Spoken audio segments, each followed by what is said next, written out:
come ride the roads and see the country with me through the eyes of a trucker.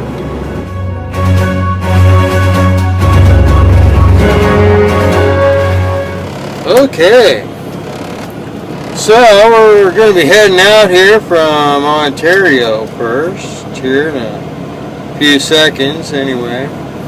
All the way down to Yuma, pick up a load going to Cheyenne, Wyoming. Yep. But first, we got to clean out a trailer. Now, a lot of you folks like to go spend tons of money at this trailer washout. It's easy, it's convenient, and it costs money. Oh, but it doesn't cost you money, you say. The company pays for it. Well, that's true. The company does pay for it.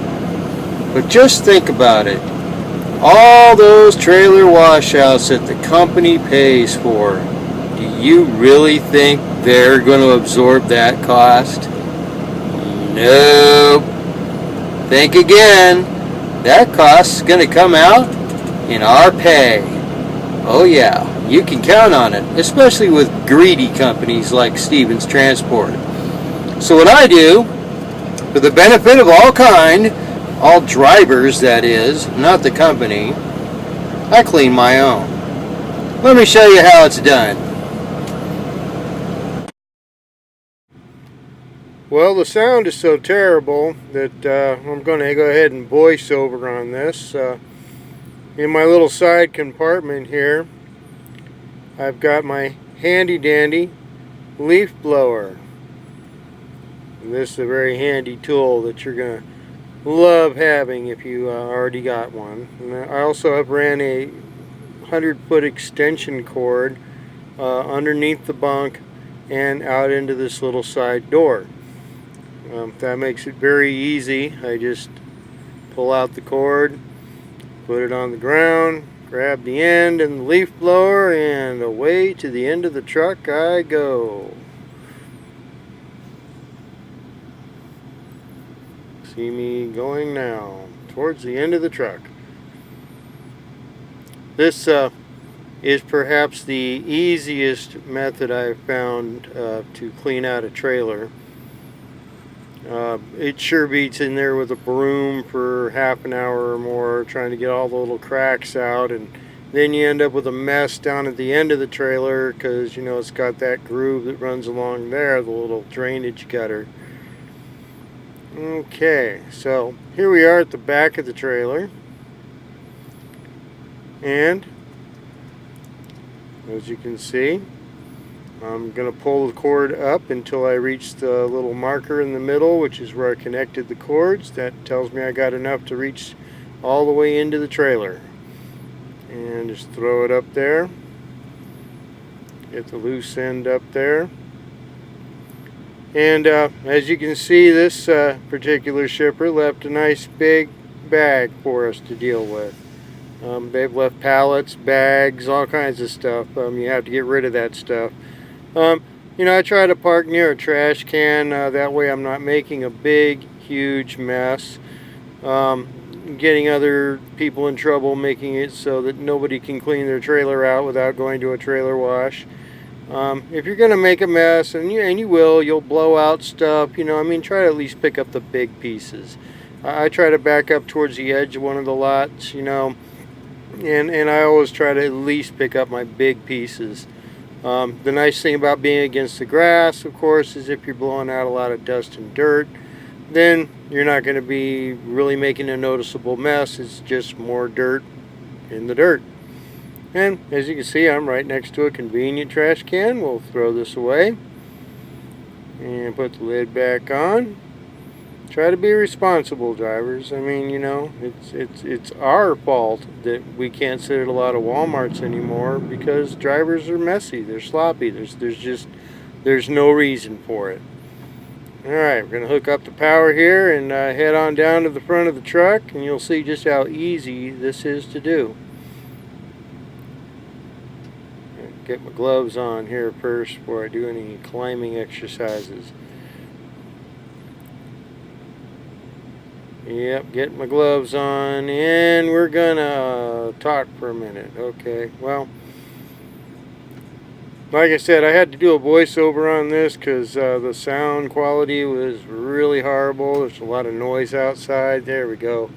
Walking to the end, as you can see, the extension cord is just the right length now to reach all the way to the front of the trailer. And this is a 250 mile an hour leaf blower that you can get at Walmart for about 30 bucks. 30 bucks isn't bad if you think about it. I mean, you're going to spend 25 to get your trailer washed out every time. And usually that's going to be 25 out of your pocket that then you have to wait to get reimbursed. This, I mean, I've got it. It's there. It cost me $30 one time. It was a tax deduction, and now I don't have to worry about it. It's there for me every time. The only time I can't use this is if it's really, really wet dirt.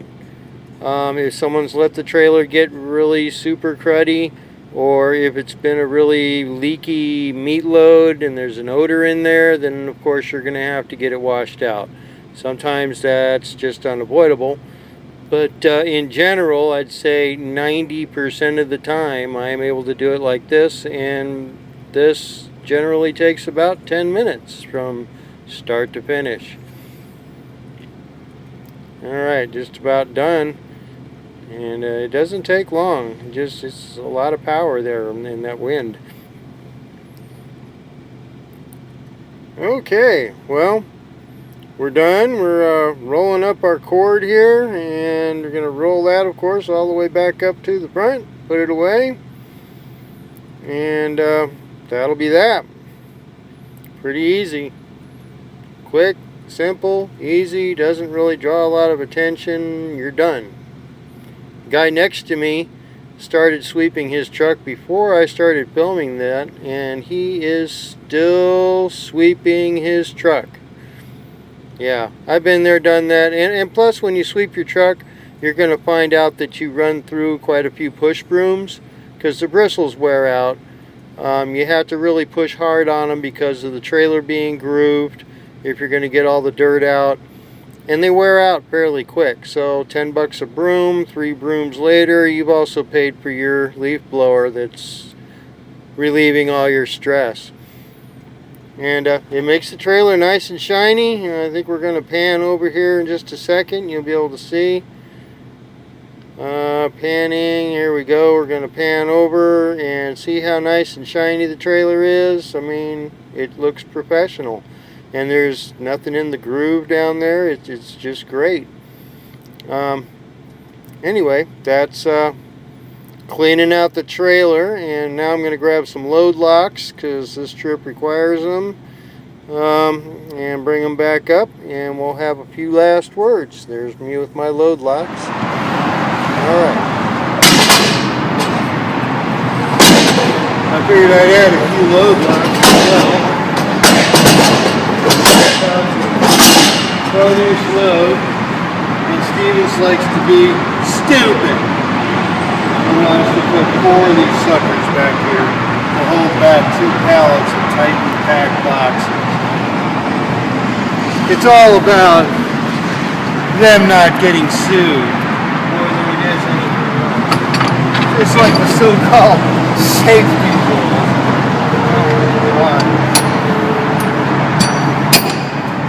Put a thing up on the Facebook asking drivers to get on board with their radio station and ask questions about safety. I wrote back that they wouldn't like my questions because I'd be asking the tough ones like, why can't we do a forward U-turn, but we could do one going backwards, going 180 degrees on our blind side, all for the sake of the load. We're not supposed to be doing anything in traffic, yet there's loads that expect us to back backwards over a blindside hill, out onto a 4-lane busy road, turn around, go back up over the same blindside hill and back down into the shipper. But that's okay, that's safe, because of the load. This company is so full of BS. It smells. You can smell it from a state away. I mean, you enter the state of Texas and you smell the BS of Stevens Transport. Anyway, that was leaving the trailer. It took a little longer than normal because I'm doing all this talking. But we hope you enjoyed.